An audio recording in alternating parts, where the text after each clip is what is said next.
오늘 오전에 하나님 말씀은 골로새서 1장 13절부터 14절입니다.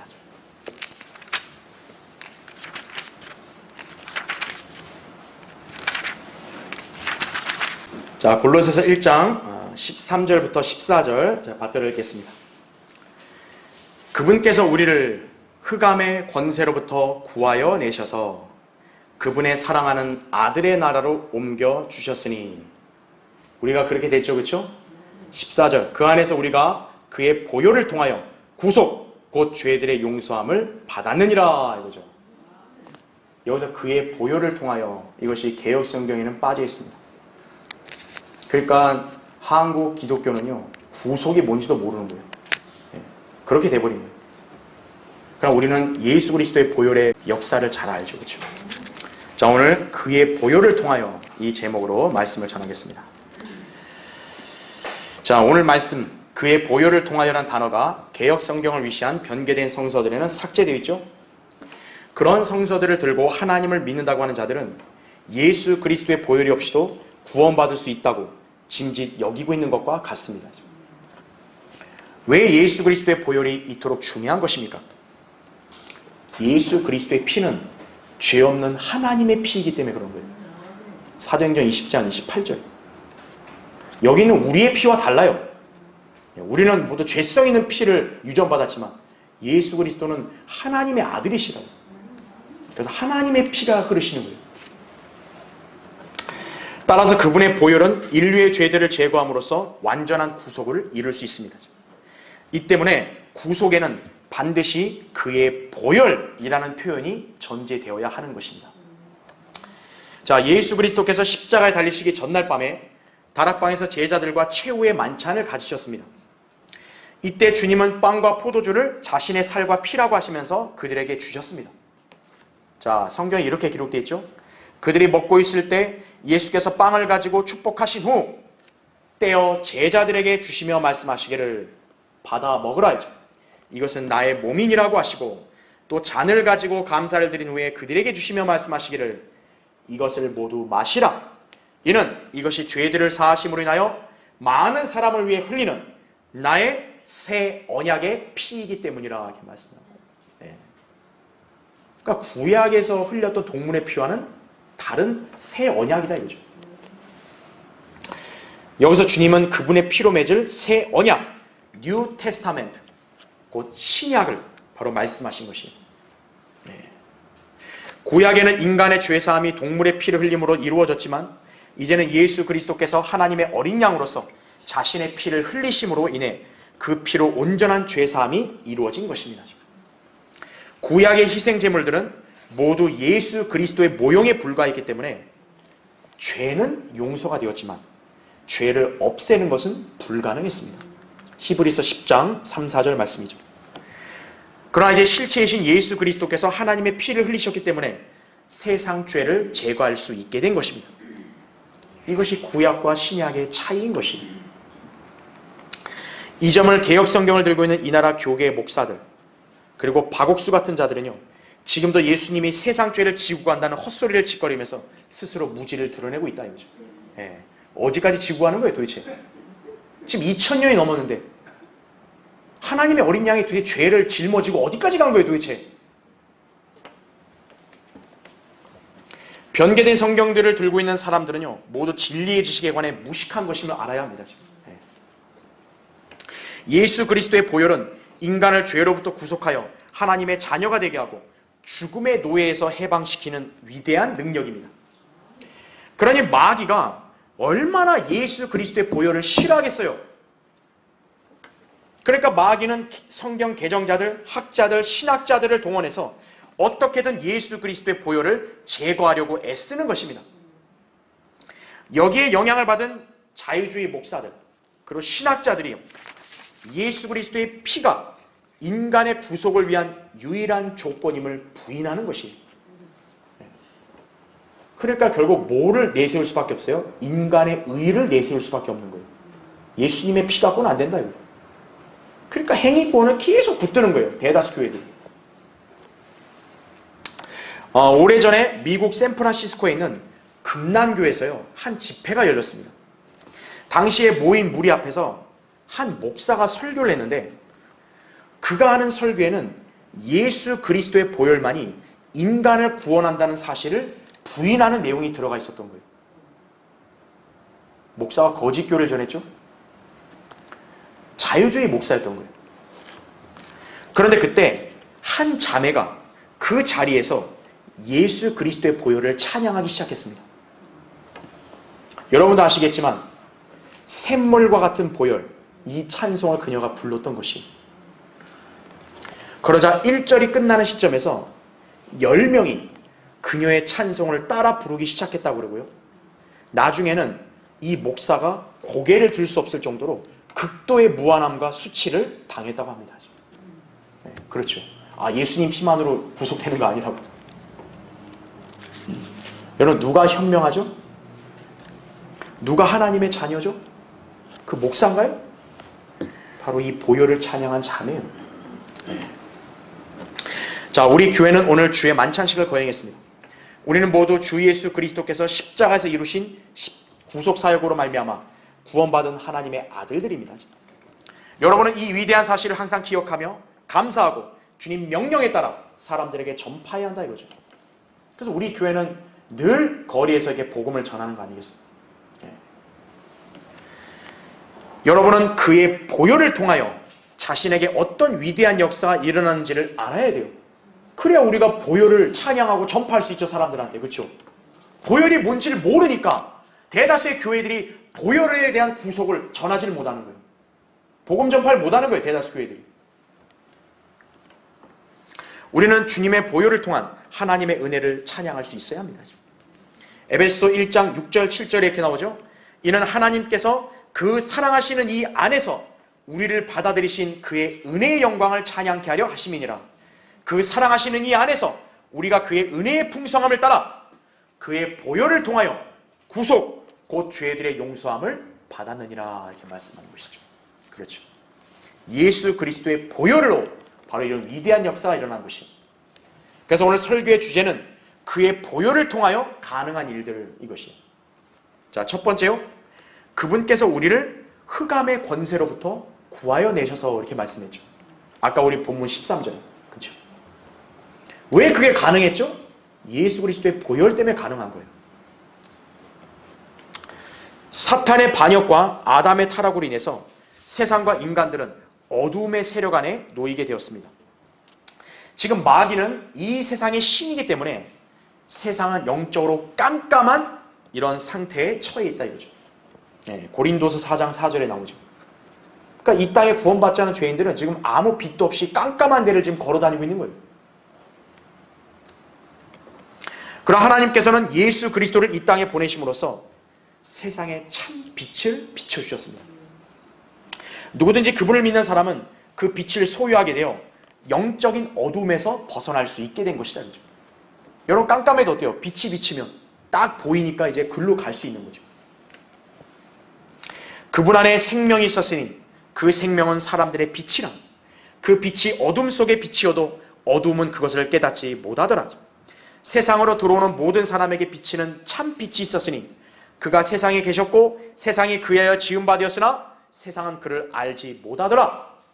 그러나 누구든지 그를 영접한 사람들에게는 하나님의 아들들이 되는 권세를 주셨으니 즉 그의 이름을 믿는 사람들에게니라.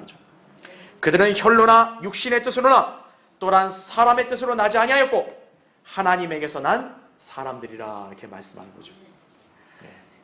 예수 그리스도를 영접함으로 참 빛을 소유한 거예요. 이제 깜깜하지 않죠. 이게 요한복음 1장 4절부터 5절, 9절부터 10절, 12절, 13절 말씀입니다. 또 요한복음 8장 12절에도 예수님은 나는 세상의 빛이라 나를 따라오는 사람은 결코 어둠 속에 다니지 아니하고 생명의 빛을 얻으리라, 이렇게 말씀하고 있는 거예요. 거듭나지 않은 죄인들은 어떤 형태로도 흑암의 권세를 지닌 마귀 앞에서는 무기력할 수밖에 없습니다. 마귀는 죽음의 권세를 지닌 자예요. 그래서 죄의 삭은 사망이라는 로마서 6장 23절의 원칙에 따라 그는 죄인들을 죽음의 노예로 살게 하다가 종국에는 죽음으로 인생을 끝내게 하는 것이, 그게 마귀에게 주어진 권세예요.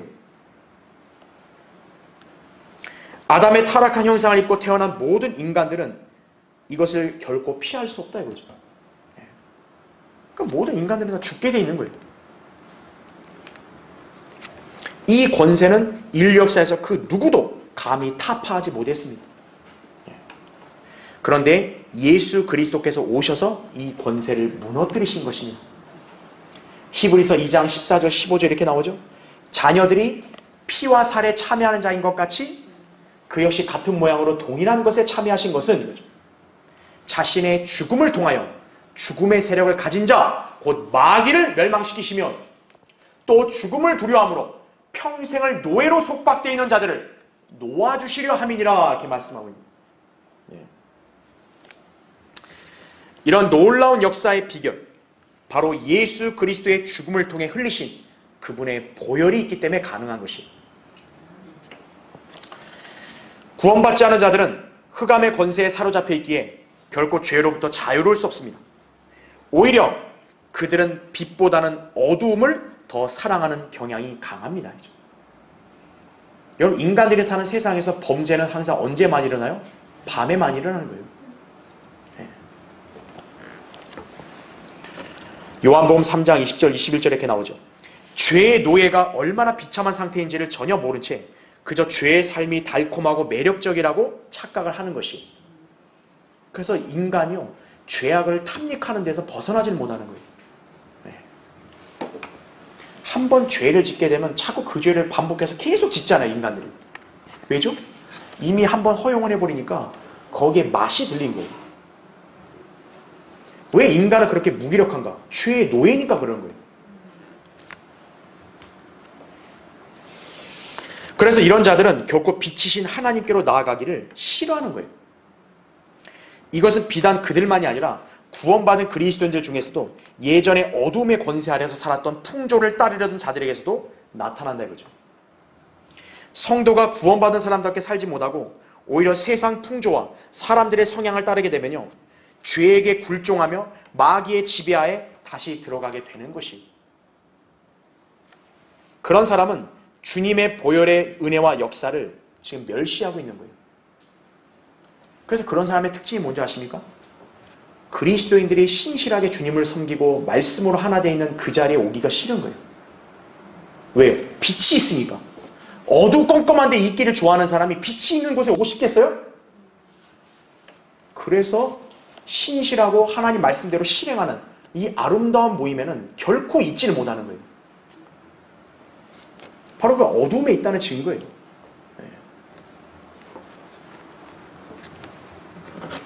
그런 사람은 주님의 보혈의 능력을 망각해버린 거죠. 그의 삶에는 영적인 자유나 평강이 없는 거예요. 늘 고통, 무기력함, 슬픔 이런 것만 가득할 뿐이라는 얘기죠. 예수님께서는 진리가 너희를 자유케 하리라 요한복음 8장 32절에 그렇게 말씀하셨습니다. 우리가 예수 그리스도의 보혈로 죄사함 받은 것을 알고 그분을 믿었을 때 우리는 진리이신 그분을 소유한 것입니다. 그래서 주님은 우리를 자유롭게 하셨다고 말씀하는 거예요. 근데 우리가 그런 은혜를 무시하고 오히려 흑암의 권세 아래로 들어가겠다고 한다면 얼마나 어리석은 발상인가 이거죠. 그런 사람의 인생은 헛될 뿐만 아니라 비참한 거예요. 빛을 소유하고 진리의 빛 안으로 들어왔는데 다시 또 어둡고 깜깜하고 그냥 불결한 곳으로 다시 가겠다고. 그것이 얼마나 어리석은 짓인 거예요. 이를 피하기 위해서는 예수 그리스도의 보혈의 능력을 다시 신뢰해야 된다 이거죠. 여러분 현재 죄의 권세에 굴복했거나 넘어졌다면 예수 그리스도의 보혈을 신뢰하여 다시 하나님께 나아갈 수 있는 것이에요. 그러면 그 보혈로서 불결해진 자신의 내면을 깨끗게 할 수 있다 이거죠. 히브리서 9장 14절에 하물며 영원하신 성령을 통하여 흠없는 자신을 하나님께 드린 그리스도의 피가 어찌 죽은 행실에서 너희 양심을 정결케 하여 살아계신 하나님을 섬기게 하지 못하겠느냐 이거죠. 할 수 있다 이거죠. 성경은 우리 그리스도인들을 빛의 자녀들이라 명명하며 세상에서 빛을 비추는 자들이라고 하셨습니다. 빌립보서 2장 15절에. 그러나 만일 그리스도인이 빛이신 주님께로부터 멀어져 있다면 그 사람은 흑암의 권세로 다시 들어가 버린 것이. 그러면 주님께서 그를 구원하시려고 흘리신 보혈이 무색하게 되는 거죠. 그렇죠? 우리 주님의 위대한 보혈을 그렇게 취급해서야 되겠는가 이거죠. 그러므로 자신이 하나님의 자녀로서 진리를 따라 살지 못하고 있다면요, 다시 주님의 보혈을 신뢰하고 주님께 자백함으로써 그분과의 교제를 회복해야 합니다. 이것이 주님의 보혈의 가치를 아는 성도라고요. 요한일서 1장 5절부터 7절이 이렇게 나오죠. 그러므로 우리가 그에 관하여 듣고 너희에게 전하는 말이 이것이니 곧 하나님은 빛이시요 그분 안에는 어두움이 전혀 없다는 것이라. 만약 우리가 하나님과 교제가 있다 하면서 어두움 가운데 행하면 우리가 거짓말하는 것이며 진리를 행하지 아니하는 것이라. 그러나 그분이 빛 가운데 계신 것 같이 우리도 빛 가운데 행하면 우리가 서로 간에 교제가 있게 되고 그의 아들 예수 그리스도의 피가 우리를 모든 죄에서 깨끗하게 하시느니라. 이렇게 말씀하죠. 그렇죠? 자, 그의 보혈을 통하여 가능한 일들. 두 번째요, 그분의 사랑하는 아들의 나라로 옮겨주셨으니 이렇게 말하죠. 그러니까 마귀에게 속해 있었다 어떤 거예요? 하나님의 나라의 백성으로 변화된 거예요. 예수님의 보혈로 이루어진 역사죠. 본디 모든 인간들은 태어날 때부터 마귀의 자식들이었습니다. 요한복음 8장 44절에 이에 우리는 마귀와 함께 영원한 멸망의 형벌을 당할 수밖에 없었습니다. 그러나 하나님께서는 그런 우리를 구원해 주신 것이죠. 이것은 오직 전적으로 그분의 은혜로 말미암은 것이다 이거죠. 자, 에베소 2장 1절부터 5절을 읽을 텐데 잘 들어보세요. 허물과 죄들 가운데서 죽었던 너희를 그가 살리셨으니 전에는 너희가 그것들 가운데서 이 세상의 풍조를 따르고 공중권세의 통치자 곧 지금 불순종의 자녀들 안에서 역사하는 영을 따라 행하였으니 그들 가운데서 우리 모두가 이전에는 우리 육신의 정욕들 가운데서 행하였으며 육신과 마음의 욕망들을 이루어 다른 자들과 마찬가지로 본래 진노의 자녀였느니라. 그러나 자비가 풍성하신 하나님께서 우리를 사랑하신 그의 큰 사랑으로 인하여 죄들 가운데서 죽었던 우리를 그리스도와 함께 살리셨으니 너희가 은혜로 구원을 받은 것이니라. 너희가 믿음으로 말미암아 은혜로 구원을 받았으니 이것은 너희에게서 난 것이 아니요 하나님의 선물이라. 행위에서 난 것이 아니니 아무도 자랑하지 못하게 하심이라. 이렇게 말씀하는 거죠. 에베소 2장 1절부터 5절, 8절, 9절 말씀입니다. 이것이 바로 이 시대의 모든 죄인들이 구원받을 수 있는 방법입니다. 오늘날 배교한 교회들이나 무지한 기독교인들은 온갖 비성경적인 구원의 교리들을 주장하고 있습니다. 그들 자신도 성경적으로 구원받는 방법에 무지하거나 확신이 없기는 마찬가지예요. 목사들도 마찬가지예요. 그들에게서 배운 교인들 두말할 나위도 없죠. 그들은 소위 구원이나 믿음에 대해서 하나님과 흥정을 하려는 자들이에요. 내가 이렇게 했으니까 나 구원해 주셔야 된다고. 내가 몇십 년 동안 한 번도 빠짐없이 새벽매에 나갔으니까 나 구원해 주셔야 된다고. 내가 작정 헌금도 정말 엄청나게 많이 하고 거의 모든 재산을 갖다 바쳤으니까 나 구원해 주셔야 된다고. 하나님과 흥정을 하는 거예요. 금요철야 심령부흥회 가서 은혜 받았고 왔다고, 성령을 받았다고, 그러니까 나 구원 받은 걸로 해줘야 된다고. 여러분 그렇게 한다고 해서 구원 받나요? 우리 목사님을 내가 아주 그냥 떠받들었다고 그러면 구원 받나요? 이들은 결코 예수 그리스도의 보혈의 공로를 믿어서 구속받은 적이 없는 거예요. 구원받은 사람은 누구나 그 순간 사랑하는 아들의 나라로 옮겨지게 됩니다. 이 나라가 바로 하나님의 나라예요.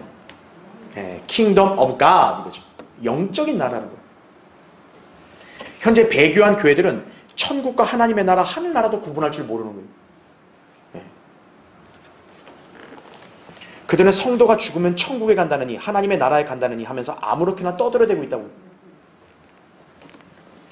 어떤 사람은 천국과 하나님의 나라가 똑같다고 그렇게 얘기하는 사람도 많아요. 하나님의 나라는 영적인 나라라고.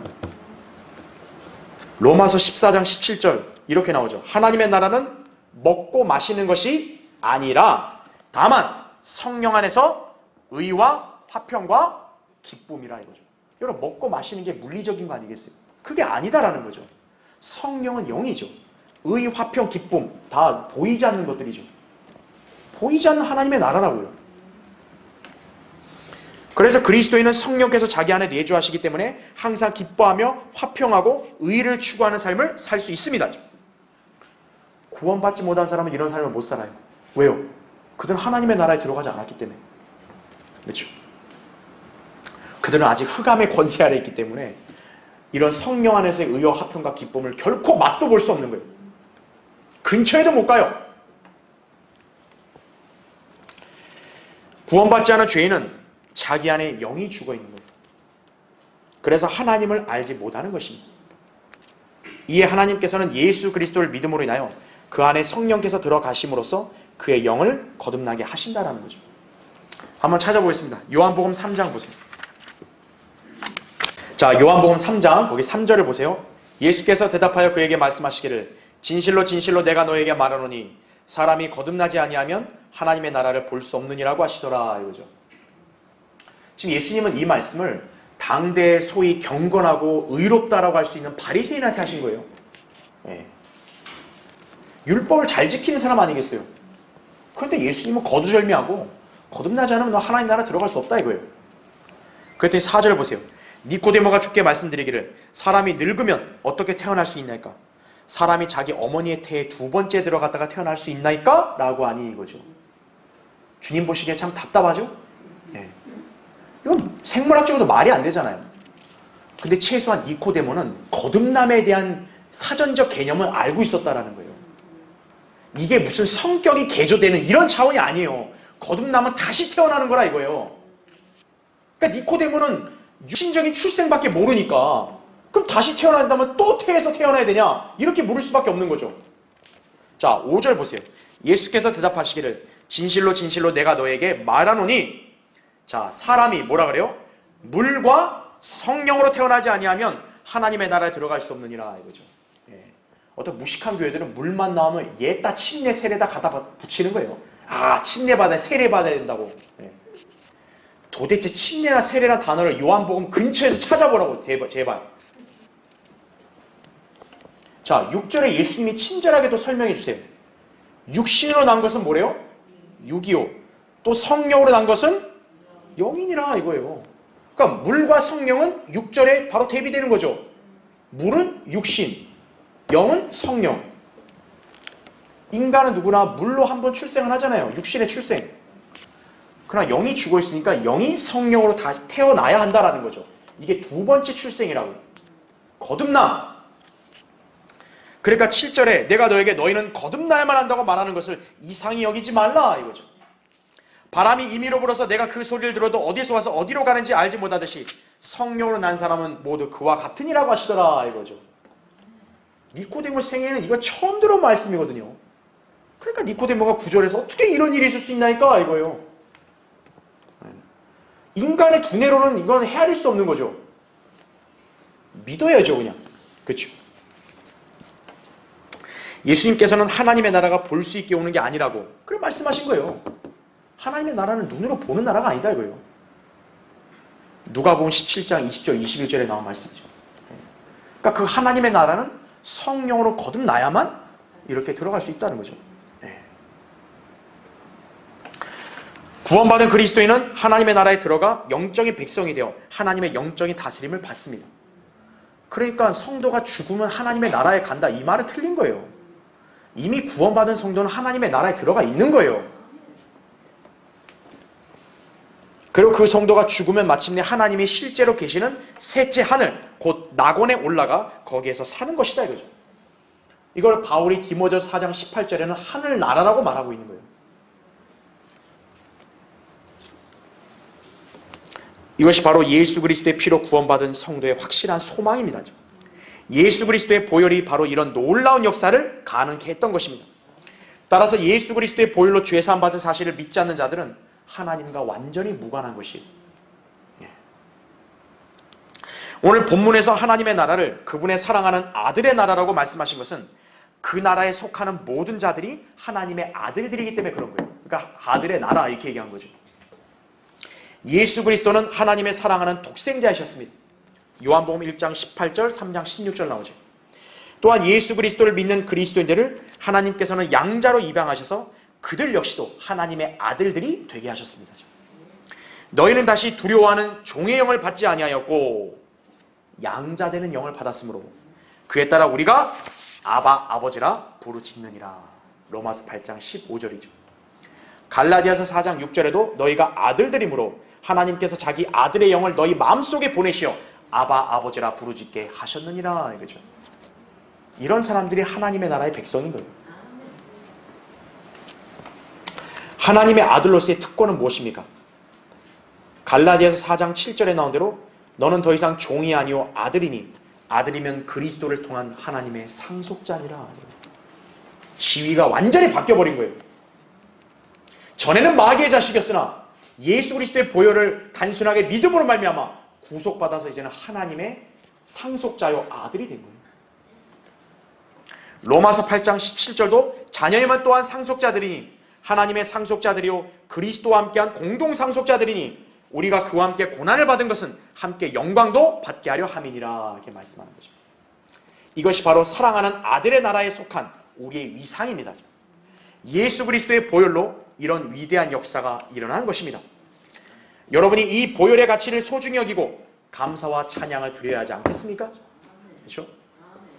자, 그의 보혈을 통하여 가능한 일들. 세 번째로 구속, 곧 죄들의 용서함을 받았느니라. 이거죠. 오늘 14절에 나온 말씀이죠. 네. 단순한 용서가 아니에요. 구속을 받았다는 거예요. 구약 성도와 신약 성도의 위상은 결코 같지 않습니다. 구약 성도의 죄 용서를 가져온 동물의 피와 신약 성도들의 구속을 가져온 예수 그리스도의 피는 완전히 다르기 때문입니다. 죄 사함을 영어로 remission이라고 하죠. 용서, forgiveness 같은 말이지만 구속, redemption은 이거는 다른 말이에요.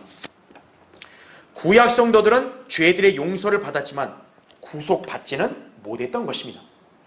그래서 구약에서의 속죄는 atonement, 죄를 그냥 하나님이 덮어주는 거예요. 죄를 없애신 게 아니라 그냥 덮어준 거예요. 출애굽기 34장 6절 7절에 이렇게 나옵니다. 주로다 자비롭고 은혜로우며 오래 참고 선함과 진리가 풍성한 주 하나님이로다. 자비를 수천 대까지 간직하며 죄악과 허물과 죄를 용서하나 범법자가 결코 깨끗게 되지는 아니하리니. 이렇게 말씀하고 있는 거예요. 그러나 예수 그리스도의 보혈은 죄들의 사함을 가져왔을 뿐만 아니라 그 죄들로부터 완전한 구속을 이루었다 이거죠. 히브리서 9장 12절. 예수 그리스도의 피는 죄들을 제거할 수 있는 것입니다. 그래서 우리 성경 요한복음 1장 29절은 세상 죄를 제거하는 하나님의 어린 양 이렇게 나온 거예요. 근데 개역 성경은 그 단어도 빼버린 거예요. 세상 죄를 지고 가는. 왜겠어요? 오늘 우리 설교하는 이 본문 그의 보혈도 삭제시켰으니 세상 죄를 제거한다는 말이 성립이 안 되죠. 그런 성경으로 무슨 구원을 운운하고 복음을 운운하고 그런 자격이 있겠어요?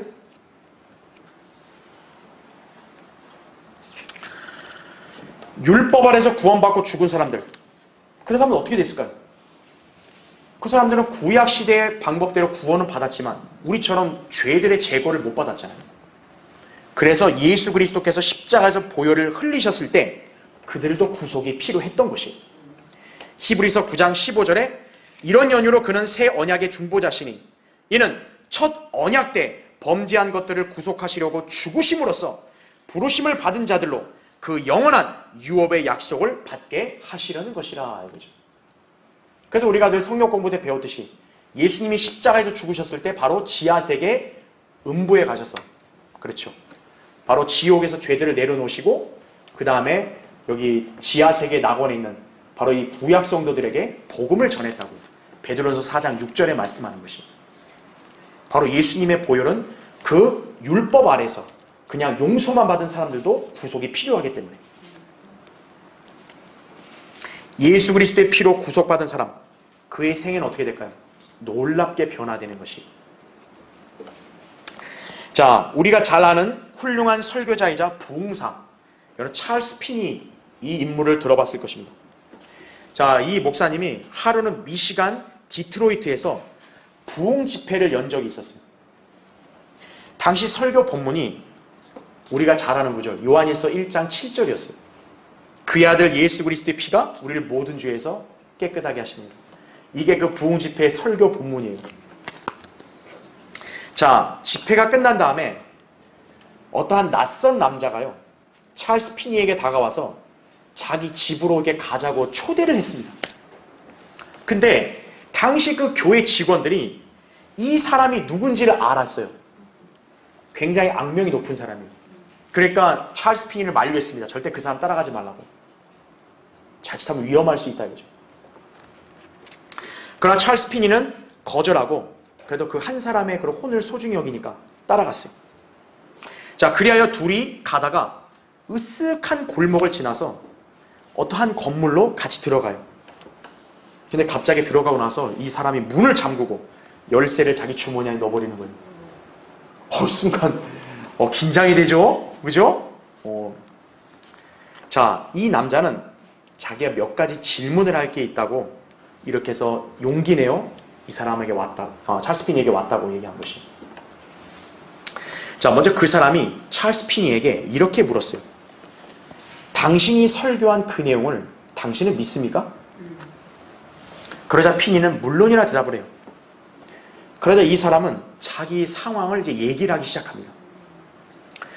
자기 뒤에 있는 살롱이라는 건물을 가리키면서 자기가 그 건물주인데 당시 아기 엄마들이 자기 아기들을 눕혀놓고 제발 술 좀 팔지 말라고 애원했지만 자긴 그걸 듣지 않았다 그래요.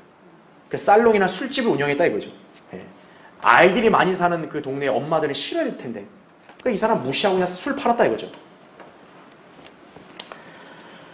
어떤 남자가 심지어는 늦게까지 이곳에서 술을 마시다가요, 기차에 치여서 죽기까지 했다 그래요. 당시 이 남자는 어린아이도 있었고 아내도 있었다고 합니다. 근데 자기가 늦게까지 술 장사하는 바람에 이 사람이 그 술 취해서 가다가 사고당한 거 아니겠습니까? 이거에 자기가 가책을 느끼고 있었던 거예요. 그래서 찰스 피니에게 나 같은 죄인도 하나님께서 용서해 주실 수 있는지 물었던 것입니다. 만약 여러분이 그 질문을 받으면 어떻게 대답하겠습니까? 찰스 피니는 짧고 간결하게 답합니다. 잘 모릅니다. 그러나 내가 아는 한 가지 권위가 있습니다.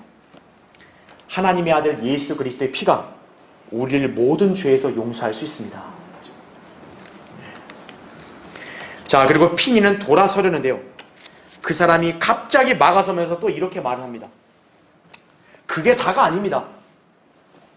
저기에는 도박장이 있는데 거기 들어가는 사람은 땡전 한 푼도 거치지 않고 모두 다 돈을 잃어야 나갈 수 있는 곳입니다. 만약 어떤 사람이 도박에서 잃지 않으면 무슨 방법을 쓰든지 술 취하게 만들어서 카드를 딱 바꿔치기 해가지고 이렇게 사기쳐서 돈을 잃게 한다 이거죠. 그런데 그곳에는 너무나 가난한 사람들이 많은데 가장으로서 번 돈을 다 잃어버리고 빈손으로 집에 돌아가게 했습니다라는 거죠. 그게 누굴까요? 바로 자기였던 거죠. 나는 도박장도 운영해서 사람 다 거덜나게 했다 이거죠. 하나님께서는 그런 나 같은 죄인도 용서할 수 있습니까? 찰스 피니의 답은 같았습니다. 나는 잘 모르겠지만 하나님의 말씀에 따르면 하나님의 아들 예수 그리스도의 피가 우리의 모든 죄에서 우리를 깨끗하게 하실 수 있습니다. 딱 그 한마디만 하는 거예요. 그랬더니 이 사람이 또 피니를 막아서요, 그게 다가 아닙니다. 또 이렇게 말해요. 저 길 건너에 우리 집이 있는데 아내하고 어린 딸이 있습니다. 최소한 5년간 우리는 한마디도 다정한 말을 해본 적이 없다 이거죠. 그리고 이 아내와 딸의 몸에는 채찍 자국들이 넘쳐난다 이거예요. 왜냐? 자기가 술만 마시면 그녀들을 구타했다 이거죠. 그러자 찰스 피니도 이제 절망이 되는 거죠. 정말 죄를 저도 가져가셔야지, 그렇죠? 고개를 뚝 떨구고 눈물이 글썽이면서 이렇게 말했습니다. 내가 본 그림 중에 가장 어두운 그림이군요. 죄가 이 남자를 그렇게 만든 거예요. 죄가. 그럼에도 찰스 피니는요, 이 남자가 그런 나를 하나님이 용서해 줄 수 있겠습니까? 이 질문에 역시 똑같은 대답을 합니다. 하나님의 아들 예수 그리스도의 피가 우리를 모든 죄에서 깨끗하게 하시느니라. 성경 구절이잖아요. 그 말씀에 능력이 있는 거예요. 자, 찰스 피니가 떠나고 나서요, 이 남자는 자기 사업장인 그곳에서 잠을 못 자고 밤을 설친 거예요. 원래대로라면 도박장을 열고 술집 운영을 준비해야 되는데 일치하지 않았습니다. 자, 새벽녘이 동토하자 자기 집으로 왔어요. 그때 딸이 그 남자에게 다가오면서 아빠, 엄마가 아침 식사하러 오시래요. 이렇게 말했습니다. 이 남자가 그녀에게 가서 이야기를 해줬어요. 이때 이 엄마가 아주 깜짝 놀라면서 이 남자에게 무슨 일이 있었냐고 그렇게 물었습니다.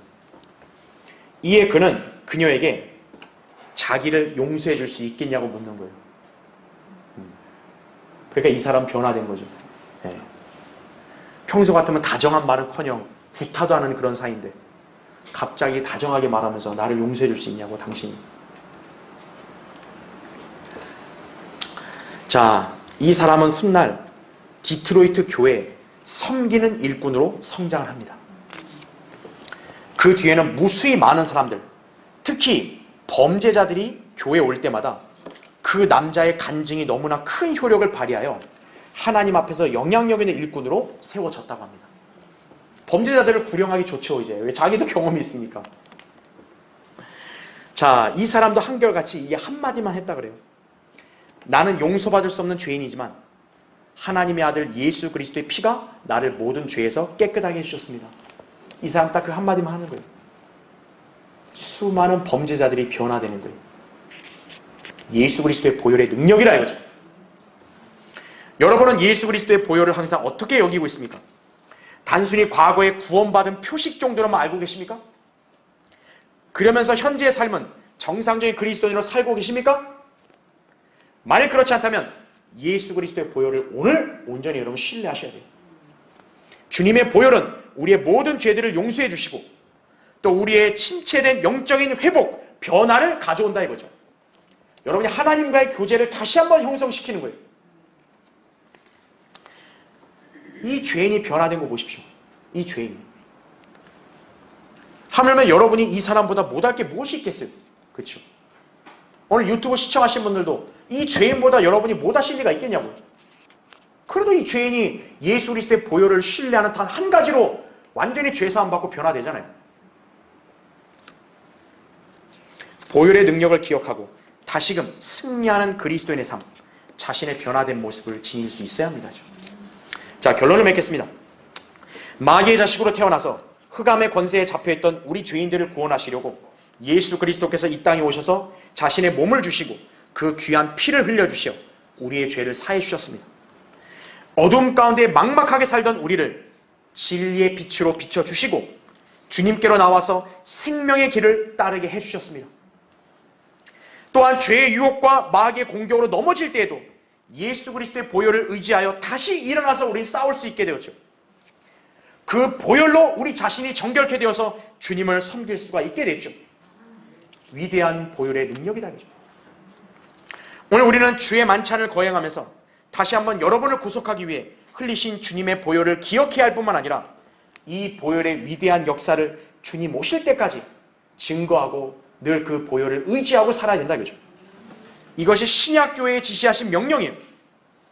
게다가 여러분이 시시때때로 죄에 지쳐 낙심하고 실수로 넘어지고 연약하여 쓰러지려고 할 때마다 항상 주님 보혈의 능력을 의뢰하며 주님께 나아가서 그분과의 교제를 회복해야 합니다. 그렇죠?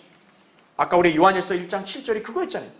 예, 그분이 빛 가운데 계신 것 같이 우리도 빛 가운데 행하면 서로 간에 교제가 있게 되고 그의 아들 예수 그리스도의 피가 우리를 모든 죄에서 깨끗하게 하시느니라 하죠. 현재 육신의 본성과 세상살이, 세상 문화, 가치관 이런 걸 쫓아서 인생을 허무하게 살고 있다면 여러분이 영적으로 냉랭해지고 침체되는 것은 물론이고 시험에 빠지고 실족할 수도 있는 거예요. 그걸 아셔야 됩니다. 지금 그런 문제 있는 상태라면 무기력하게 안주하면 안 돼요. 다시 일어나서 보혈의 능력으로 자신을 정결케 하고 주님을 만나 구원받고 진리를 알고 바른 신앙을 접했을 때 희열과 감격을 되새겨야 합니다.